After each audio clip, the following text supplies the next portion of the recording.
panahon ngayong hapon po ng February 25, 2025. Sa ngayon po ay patuloy pa rin na hanging amihan ang dominanteng hangin na umiiral po sa malaking bahagi ng ating bansa, lalo na po dito sa may Luzon at Visayas. Ang hanging amihan ay malamig po yan na hangin na nanggagaling sa taas o dyan sa northeast na tinatawag rin po na northeast monsoon.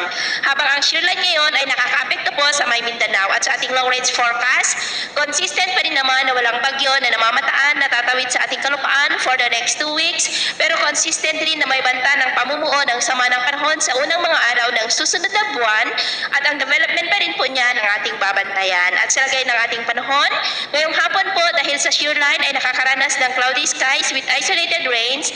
Ang malaking bahagi po ngayon ng Mindanao may cloudy skies with isolated rains rin sa ilan pang bahagi ng Sorsogon, Infanta, Cagayan Valley, La Union at ilang bahagi po ng Cordillera.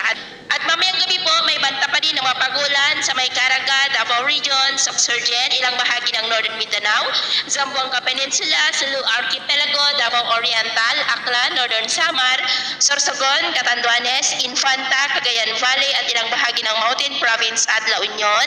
Kaya mag-ingat pa rin po tayo dahil posible pa rin ang mga banta ng mga pagbaha at baguho ng lupa. Sa atin naman pong mga baybayin, maalan po ngayon sa buong baybayin ng kanluran ng Luzon, maging sa buong baybayin ng silangan ng Luzon, Northern Seaboard ng Cagayan, Extreme Northern Luzon Seaboard at maging po sa mga baybayin ng silangan ng Visayas at Mindanao.